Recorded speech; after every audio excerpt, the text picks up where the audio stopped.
नया चैप्टर है determination of income and employment. पहला टॉपिक एग्रीगेट डिमांड।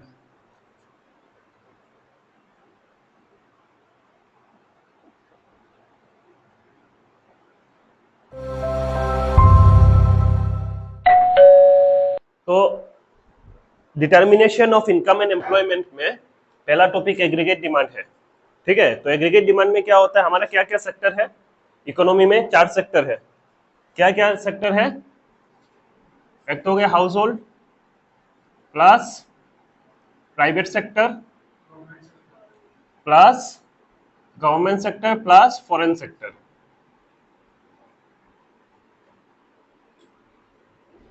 ठीक है, तो यहाँ पे क्या है, जो हाउस होल्ड का तो ठीक है, हाउस होल्ड है। प्राइवेट सेक्टर करेंगे इन्वेस्टमेंट, हाउस होल्ड का हो जाएगा कंजम्पशन, प्राइवेट सेक्टर का हो जाएगा इन्वेस्टमेंट, गवर्नमेंट का गवर्नमेंट है, प्लस फॉरेन सेक्टर का एक्सपोर्ट माइनस इंपोर्ट है। लेकिन हम लोग ये जो हमारा इकोनॉमी है उसमें सिर्फ 2 सेक्टर मॉडल पढ़ रहे हैं अब स्टार्टिंग से। ठीक है, नेशनल इनकम में पढ़ा था हम लोग ने, क्या है 2 सेक्टर है बस, हाउस होल्ड और फार्म। फार्म वाला हो गया क्या, प्राइवेट सेक्टर। ठीक है, तो 2 सेक्टर में सिर्फ ये दोनों आएगा, क्या क्या, हाउस होल्ड और प्राइवेट सेक्टर। ठीक है, उसी का ऊपर में बेस करके हम लोग एग्रीगेट डिमांड को पढ़ेंगे। तो एग्रीगेट डिमांड में क्या हो रहा है कि एग्रीगेट डिमांड में हमारा जो जितना सारा सेक्टर है, फिलहाल अभी कंपोनेंट्स में हम लोग चारों पढ़ेंगे, लेकिन जो भी हम लोगों का जैसे डायग्राम वगैरह है, डिटर्मिनेशन करना है इनकम को, तब सिर्फ 2 सेक्टर मॉडल पढ़ेंगे। ठीक है, तो अभी एग्रीगेट डिमांड में हमारा क्या हो रहा है कि बेसिकली जितना सारा सेक्टर है हमारा, सब सेक्टर मिला के, जो सारा सेक्टर मिला के प्लान कर रहा है कि बाय करेंगे, परचेस करेंगे, सबको मिला देने से क्या हो जाएगा, एग्रीगेट डिमांड हो जाएगा। मतलब house hold, private, government, foreign sector मिला के जितना प्लानिंग कर रहे हैं एक साल में, अकाउंटिंग ईयर में जितना परचेस करने का सोच रहे हैं वो लोग, प्लानिंग कर रहे हैं, वो हो जाएगा एग्रीगेट डिमांड। प्लानिंग वाला ही होगा सिर्फ, ये याद रखना। ठीक है, एक्चुअल वाला नहीं होता है, प्लानिंग वाला होता है। एक्चुअल डिफर कर सकता है, एक्चुअल में हमारा अलग क्वांटिटी हो सकता है, इन प्लानिंग वाला ही एग्रीगेट डिमांड में काउंट होता है। उसी का ऊपर में बेस करके हम लोग अभी डायग्राम करेंगे एग्रीगेट डिमांड का। ये वाई एक्सिस हो गया, ये हो गया मेरा एक्स एक्सिस, इधर करेंगे हम लोग एग्रीगेट डिमांड।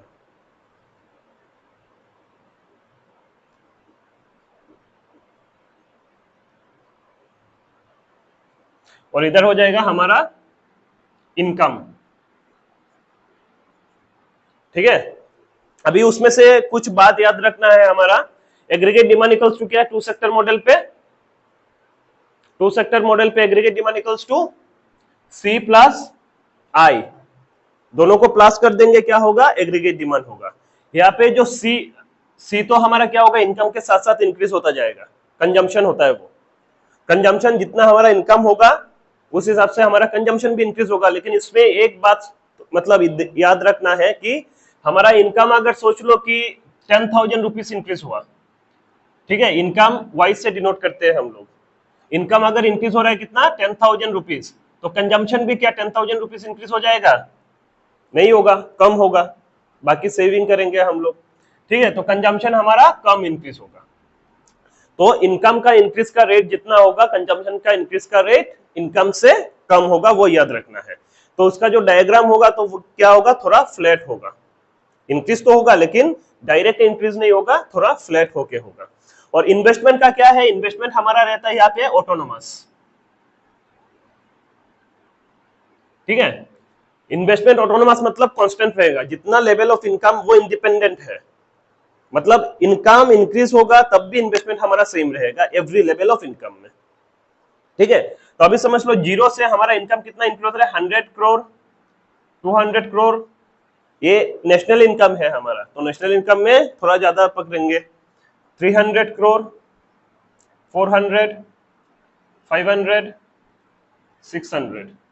ठीक है, तो उस हिसाब से इधर पे एक डाटा ले लेते हैं हम लोग। 100 ले लिया, 200 ले लिया, 300, 400, 500। ये हमारा कौन सा पार्ट हो गया, एग्रीगेट डिमांड का या कंजम्पशन का या इन्वेस्टमेंट का पार्ट हो जाएगा, और ये वाला इनकम का इंक्रीज वाला पार्ट हो जाएगा। तो हमने क्या पढ़ा है, इन्वेस्टमेंट क्या रहेगा, ऑटोनोमस। ऑटोनोमस मतलब एवरी लेवल ऑफ इनकम पे इन्वेस्टमेंट हमारा क्या होगा, सेम होगा। ठीक है, एवरी लेवल ऑफ इनकम में इन्वेस्टमेंट हमारा सेम होगा।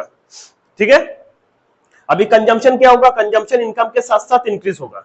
मतलब हमारा इनकम इंक्रीज हो रहा है तो कंजम्पशन जीरो पे भी कुछ ना कुछ कंजम्पशन होगा, उसे कहते हैं ऑटोनोमस कंजम्पशन। ऑटोनोमस कंजम्पशन क्या होता है, when there is zero income, या तो बोलोगे कि at the zero level of income the consumption is called as autonomous consumption. ठीक है, तो जब जीरो लेवल ऑफ इनकम रहेगा और उसमें जो कंजम्पशन होगा वो क्या होगा, हमारा ऑटोनोमस कंजम्पशन होगा। ठीक है, तो हमारा कंजम्पशन कर्व कैसे जाएगा, थोड़ा फ्लैट होके जाएगा। ठीक है, मतलब इनकम इंक्रीज हो रहा है, इनकम यहाँ पे 100 इंक्रीज हुआ, 0 से 100 इंक्रीज हुआ, तो वो थोड़ा सा अभी ज्यादा हो रहा है। अभी फिर 100 इंक्रीज हुआ, यहाँ से यहाँ 100 इंक्रीज हो रहा है, 100 इंक्रीज हो रहा है, 100 से 200 पे चला जाता, 200 पे नहीं गया, ये यहाँ पे 200 है, 200 इनकम पे 200 है, हाँ नहीं है ना, कम है। 300 हुआ तो ये लेवल पे 300 है, 300 से कम है। तो इनकम का इंक्रीज होने के साथ साथ कंजम्पशन का उतना लेवल पे इंक्रीज नहीं होता, लेकिन कंजम्पशन इंक्रीज तो होता है, लेकिन जितना इनकम का इंक्रीज हो रहा है उतना कंजम्पशन में इंक्रीज नहीं होगा। ठीक है, ये दोनों का प्लस करिए, ये हो गया हमारा कंजम्पशन। अभी यहां से यहां तक जो कंजम्पशन हुआ, मतलब ये कौन सा लेवल पे, यहाँ पे जो कंजम्पशन है, ये वाला लेवल पे जो कंजम्पशन है, मतलब 0 to 100। ठीक है, ये कौन सा लेवल पे हो रहा है, इनकम कितना है यहाँ पे, जीरो, जीरो लेवल पे कितना कंजम्पशन है, 100। इसे कहते हैं ऑटोनोमस कंजम्पशन, इसे ऐसे डिनोट किया जाता है, ऑटोनोमस कंजम्पशन। तो जीरो लेवल पे जो भी इनकम होगा या कंजम्पशन होगा, जीरो लेवल इनकम पे जो भी कंजम्पशन होगा वो वाला कंजम्पशन होगा ऑटोनोमस कंजम्पशन। ये दोनों का प्लस करोगे तो क्या आएगा, एग्रीगेट डिमांड। तो एग्रीगेट डिमांड क्या होगा, ये दोनों को प्लस करोगे। ठीक है, तो यहाँ पे 100 हो गया मेरा कितना, इन्वेस्टमेंट, 100 हो गया कंजम्पशन भी, दोनों मिला के 200। तो 200 से मेरा एग्रीगेट डिमांड ऐसे पैरेलली जाएगा, किसके साथ, कंजम्पशन कर्व के साथ। और ये जो डिफरेंस आ रहा है, यहाँ पे जो डिफरेंस आ रहा है, ये डिफरेंस क्या होगा, इन्वेस्टमेंट का होगा। ये जो डिफरेंस होगा, ये डिफरेंस क्या होगा, इन्वेस्टमेंट का होगा। क्यों इन्वेस्टमेंट का होगा, ये जितना भी इंक्रीज हो रहा है, देखो इन्वेस्टमेंट हमारा कांस्टेंट है, और ये जो पैरेलल लाइन गया वो भी कांस्टेंट है। ठीक है, तो इसको समझने के लिए हम लोग अगर ऐसे देखेंगे कि पहले मेरा 100 लेवल पे क्या था, कंजम्पशन था। ठीक है, इन्वेस्टमेंट भी मेरा कितना है, 100 है, हो गया बात, इन्वेस्टमेंट भी 100 है, तो एग्रीगेट डिमांड मेरा कितना आ गया, 200 आ गया, 200 आ गया, समझ में आया। अभी कंजम्पशन क्या हुआ, इंक्रीज हुआ, तो समझ लो 250 100 से कितना लेवल पे गया, 150 तक गया, 150 लेवल पे मेरा कंजम्पशन गया। इन्वेस्टमेंट तो मेरा कितना है, 100 ही है, कितना हो गया अभी, ये 250 हो गया, उसी हिसाब से 200 पकड़ लो, इन्वेस्टमेंट 100 है, ये कितना हो जाएगा, 300 हो जाएगा। ठीक है, अभी ओके, तो ये जो कंजम्पशन और इन्वेस्टमेंट पे इसका डिफरेंस कितना आया, डिफरेंस 100 का आया। इधर इधर डिफरेंस कितना आया, कंजम्पशन और एग्रीगेट डिमांड का डिफरेंस कितना आया, 250 माइनस 150, 100 का आया डिफरेंस। इधर कितना आया डिफरेंस, ये दोनों का 100 का आया डिफरेंस। ये 100 किसका वैल्यू है, इन्वेस्टमेंट का वैल्यू है। तो ये जो डिफरेंस क्रिएट कर रहा है, डिफरेंस किससे क्रिएट हो रहा है, इन्वेस्टमेंट से क्रिएट हो रहा है। क्लियर है, तो ये जो हमारा कर्व है, इन्वेस्टमेंट हमारा कांस्टेंट रहेगा, मतलब पैरेलल टू एक्स एक्सिस रहेगा।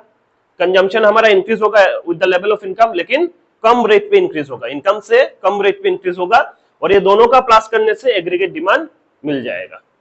ठीक है, ये वाला डायग्राम ड्रॉ करो। ओके, तो कंपोनेंट्स में क्या क्या है एग्रीगेट डिमांड का, एक हो गया प्राइवेट कंजम्पशन डिमांड, जो कौन करता है, वो वाला प्राइवेट कंजम्पशन डिमांड। बेसिकली ये कौन करता है, हाउस होल्ड करता है। ठीक है, तो प्राइवेट कंजम्पशन डिमांड जैसे हाउस होल्ड में जो गुड्स एंड सर्विसेज परचेज किया जाता है, हाउस होल्ड परचेज करते हैं, वो होता है private consumption demand. Goods and service purchase करता है, और कुछ भी परचेज तो करता है ना, कंस्ट्रक्शन, अगर बिल्डिंग बनाना है कंस्ट्रक्शन के लिए क्या परचेज करेगा, कैपिटल गुड, बिल्डिंग बना दिया तो कैपिटल गुड हो गया वो। वो भी जो परचेस करेगा रॉ मटेरियल वो गुड्स एंड सर्विसेज का फॉर्म में ही परचेस करेगा। ठीक है, ये हो गया प्राइवेट का। 4 कंपोनेंट है हमारा, सेक्टर ही 4 है टोटल। एक तो सेक्टर हो गया, कौन सा सेक्टर, हाउस होल्ड, ये हो गया, ये वाला हाउस होल्ड का हो गया, ये हो गया फार्म का, ये हो गया गवर्नमेंट का, ये हो गया फॉरेन सेक्टर। ठीक है, चारों सेक्टर में क्या क्या डिमांड हो रहा है वही सब कर दिया तो कंपोनेंट्स ऑफ एग्रीगेट डिमांड आ जाएगा।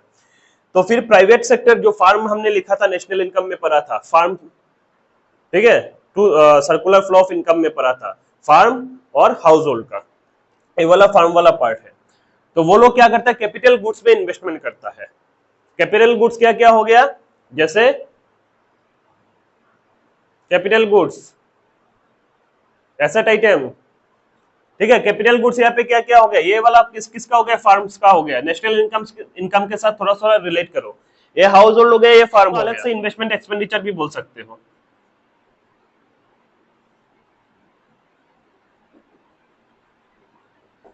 ठीक है, तो वो क्या क्या परचेस करता है, प्राइवेट कंपनियां एसेट परचेस करता है, जैसे मशीनरी हो गया, बिल्डिंग हो गया, अपना बिजनेस रन करने के लिए। ठीक है, तो एक प्राइवेट कंपनी जो जो इन्वेस्टमेंट करता है वो वाला हो गया इन्वेस्टमेंट एक्सपेंडिचर। फिर आ गया ये क्या, गवर्नमेंट सेक्टर। गवर्नमेंट सेक्टर भी तो कंजम्पशन करता है, वो परचेस करता है गुड्स एंड सर्विसेज, किस लिए करता है, गवर्नमेंट रोड बनाना है, ब्रिजेस बनाना है, फ्लाईओवर बनाना है, और बहुत सारा ऐसे भी कंजम्पशन होता है गवर्नमेंट का, जैसे राशन दिया जाता है ना, उसमें चावल परचेस कर रहा है, दाल परचेस कर रहा है, वो सब देने के लिए किससे परचेस कर रहा है, फार्मर से परचेस कर रहा है, तो वो भी तो कुछ ना कुछ एक्सपेंडिचर कर रहा है। तो 3 सेक्टर आ गया, क्या आ गया, household, firm, government. National income से रिलेट करो, हाउस होल्ड, फार्म, गवर्नमेंट। ठीक है, अभी आ गया नेट एक्सपोर्ट, ये वो कौन सा सेक्टर, फॉरेन वाला, ये हो गया फॉरेन सेक्टर। ठीक है, तो उसमें क्या होता है, फॉरेन सेक्टर का नेट एक्सपोर्ट में हम लोग क्या, हम लोग एक्सपोर्ट करते हैं, तो मतलब हम लोग अगर एक्सपोर्ट कर रहे हैं तो फॉरेन कंट्री वाले लोग हम लोगों का जो गुड्स एंड सर्विसेज को डिमांड कर रहा है, इसीलिए तो एक्सपोर्ट करते हैं हम लोग। वो लोग अगर लेना नहीं चाहेंगे तो हम लोग एक्सपोर्ट कर पाएंगे, नहीं कर पाएंगे। ठीक है, तो वो लोग जो एक्सपोर्ट करते हैं, जितना सारा कंट्री है सब मिला के जितना एक्सपोर्ट करता है, और साथ साथ में हम लोग भी तो कुछ ना कुछ इंपोर्ट करते हैं ना यहाँ पे हमारा कंट्री में बाहर से, दोनों का डिफरेंस करके जितना आता है वो होता है नेट। और नेट एक्सपोर्ट कैसे आएगा, जैसे हम लोग ने कुछ एक्सपोर्ट कर दिया गुड्स एंड सर्विसेज को, ठीक है, हमने एक्सपोर्ट किया, समझ लो कि हमने $200 का एक्सपोर्ट किया, साथ साथ में हमने इंपोर्ट भी किया, $50 का इंपोर्ट किया, तो अभी नेट एक्सपोर्ट कितना आ जाएगा, 150 आ जाएगा नेट एक्सपोर्ट। ये चारों मिला के क्या आता है हमारा, चारों मिला के आता है कंपोनेंट्स ऑफ एग्रीगेट डिमांड। और वो वाला अगर हम लोग नेशनल इनकम के साथ थोड़ा सा ये करें, तो नेशनल इनकम में हमारा जो एक्सपेंडिचर मेथड है उसमें क्या आया था, जीडीपी एमपी कैलकुलेट करने के लिए नेशनल इनकम पे, जीडीपी एमपी कैलकुलेट करने के लिए क्या आया था, government final, private final consumption expenditure, government final consumption expenditure, उसके बाद gross domestic capital formation plus net export. ठीक है, ये चारों सेक्टर यहाँ पे आ गया, थोड़ा सा नाम में थोड़ा सा चेंज हुआ। प्राइवेट फाइनल कंजम्पशन एक्सपेंडिचर, उसमें प्राइवेट कंजम्पशन डिमांड, वो डायरेक्ट बोल सकते हैं हम लोग प्राइवेट फाइनल कंजम्पशन एक्सपेंडिचर। ठीक है, प्राइवेट इन्वेस्टमेंट डिमांड या इन्वेस्टमेंट एक्सपेंडिचर, ये हो गया क्या, ये दो कैपिटल फॉर्मेशन कर रहा है, थर्ड वाला में आ गया, ये कैपिटल फॉर्मेशन कर रहा है। ठीक है, फिर गवर्नमेंट का, गवर्नमेंट फाइनल कंजम्पशन एक्सपेंडिचर, तो गवर्नमेंट जितना एक्सपेंडिचर कर रहे हैं purchase of goods and services के लिए, और नेट एक्सपोर्ट तो डायरेक्टली नेट एक्सपोर्ट दिया हुआ है। ठीक है, ये चारों कंपोनेंट मुझे याद तो रखना है, लेकिन बाकी अभी जो चैप्टर में हम लोग पढ़ेंगे उसमें क्या आ जाएगा हमारा, टू सेक्टर इकोनॉमी। तो टू सेक्टर इकोनॉमी कहां तक खत्म है, यहां तक खत्म है टू सेक्टर इकोनॉमी। तो टू सेक्टर मॉडल पे हमने सर्कुलर फ्लो ऑफ इनकम पढ़ा था, क्या रखा था, फार्म और हाउस होल्ड रखा था। फार्म क्या करता है, उसको फैक्टर्स ऑफ प्रोडक्शन कहां से आता है, फैक्टर्स ऑफ प्रोडक्शन जाता है हाउस होल्ड से फार्म में, उसके बदले में वो पैसा देता है। इधर में फार्म में गया फैक्टर्स ऑफ प्रोडक्शन, मतलब लैंड लेबर कैपिटल एंटरप्रेन्योर्स, वो लोग गया काम किया, पैसा मिला, ठीक है, उस पैसे से वो फार्म से क्या करेगा, कंजम्पशन एक्सपेंडिचर करेगा। फर्म में जो गुड्स एंड सर्विसेज प्रोड्यूस हुआ वो गुड्स एंड सर्विसेज क्या करेगा, परचेज करेगा। तो परचेज करने से वो पैसा दे देगा। तो टू सेक्टर मॉडल, तो वही टू सेक्टर मॉडल में हमारा क्या आ गया, हाउस होल्ड आ गया और फार्म आ गया। यहाँ पे फर्म का बदले में क्या लिख दिया, खाली इन्वेस्टमेंट लिख दिया था हमने, ठीक है। तो वही इन्वेस्टमेंट किसका पार्ट है, फर्म का पार्ट है। हाउस होल्ड का किसका पार्ट है, ये कंजम्पशन वाला। सी का पार्ट है हाउस होल्ड और इन्वेस्टमेंट का पार्ट है फर्म। तो क्या क्या इंपॉर्टेंट पॉइंट है, एग्रीगेट डिमांड को लेके कुछ इंपॉर्टेंट पॉइंट्स। सबसे पहला पॉइंट क्या है, कंपोनेंट क्या होगा मेरा, दो ही होगा एडी का, एग्रीगेट डिमांड का, एक होगा कंजम्पशन, एक होगा इन्वेस्टमेंट, क्योंकि हम लोग टू सेक्टर मॉडल में पढ़ रहे हैं, ठीक है। फुल इकोनॉमी में पढ़ते हैं तो हमारा 4 हो जाता, लेकिन अभी हम लोग का क्या है, सिर्फ 2 ही सेक्टर पढ़ना है, ठीक है। तो पहला हो गया क्या हमारा, एडी पे 2 कंपोनेंट आ गया, तो 2 कंपोनेंट, एक आ गया कंजम्पशन, एक आ गया मेरा इन्वेस्टमेंट। सेकंड पॉइंट पे क्या बोला है कि there is a minimum level of consumption when there even when there is zero level of income. अगर इनकम मेरा 0 होगा तो मिनिमम कुछ ना कुछ कंजम्पशन होगा ही। क्यों होगा, इसे कहते हैं ऑटोनोमस कंजम्पशन,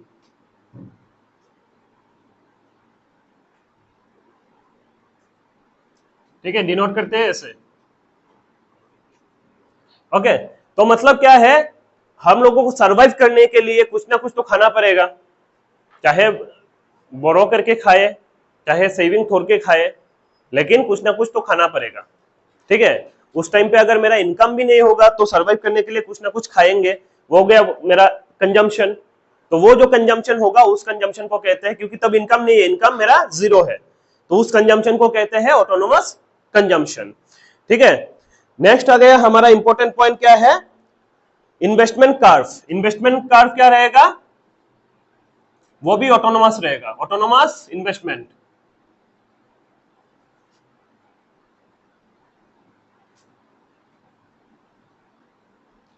ठीक है। ऑटोनोमस इन्वेस्टमेंट रहेगा तो मतलब क्या है, वो अपने आप में इंडिपेंडेंट है, लेवल ऑफ इनकम वो अपने तरफ से चलता जाएगा, वो अपने आप में इंडिपेंडेंट रहेगा। इसका मतलब क्या रहेगा, वो एक स्ट्रेट लाइन रहेगा, पैरेलल रहेगा, किसके साथ, किसके साथ पैरेलल रहेगा, पैरेलल टू एक्स एक्सिस, ठीक है।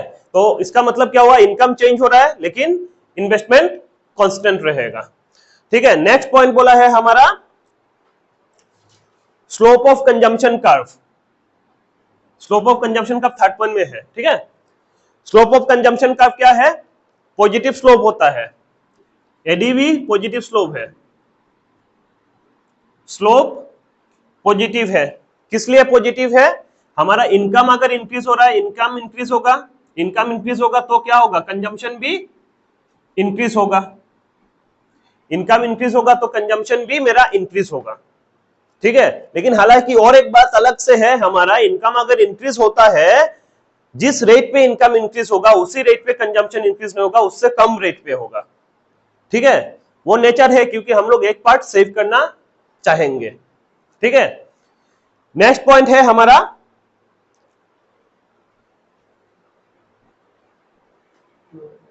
Slope of demand curve, aggregate demand curve, ठीक है। Sorry, slope of aggregate demand curve नहीं है। और मिनिमम लेवल ऑफ क्या रहेगा, मिनिमम लेवल ऑफ डिमांड रहेगा, मतलब एग्रीगेट डिमांड रहेगा, मिनिमम एग्रीगेट डिमांड रहेगा, जिसको हम लोग कहते हैं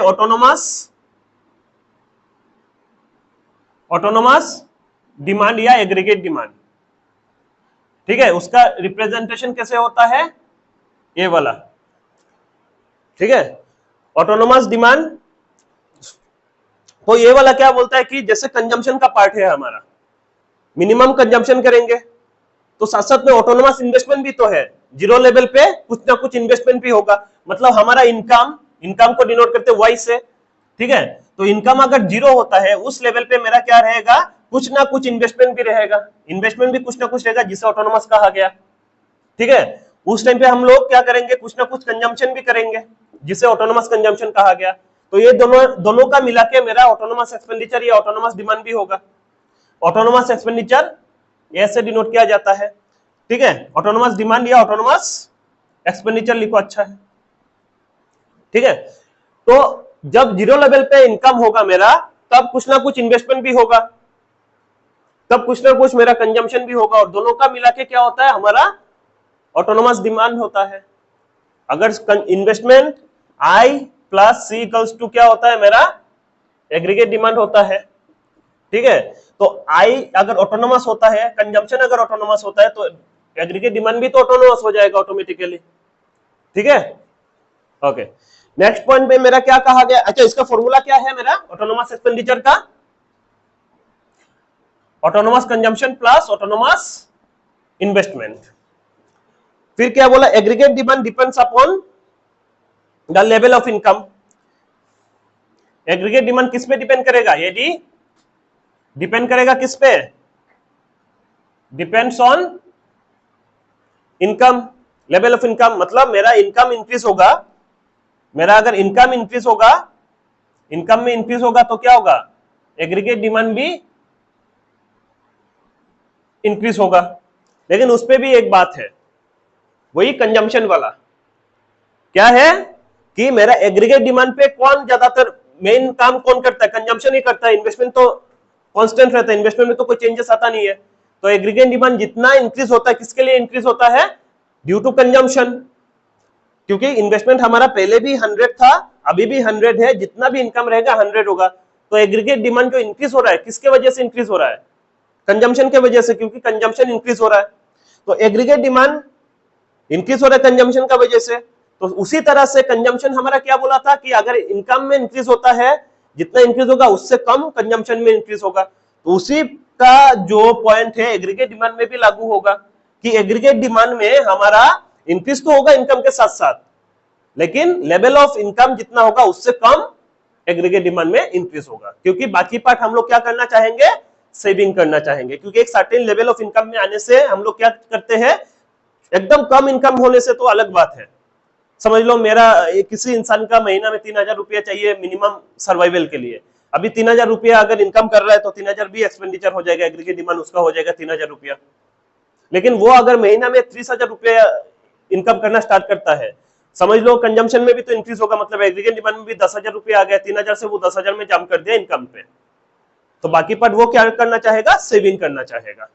तो इससे क्या होता है कि टोटल ऑफ इनकम मेरा क्या होता है, कंजम्पशन में या एग्रीगेट डिमांड में नहीं जाता है, थोड़ा सा पार्ट हम लोग सेव कर देते हैं। तो इनकम अगर इंक्रीज होता है उससे कम हमारा एग्रीगेट डिमांड इंक्रीज होगा। ठीक है, लास्ट पॉइंट है slope of AD curve.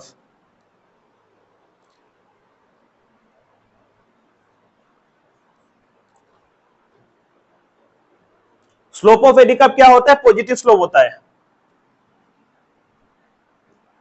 AD curve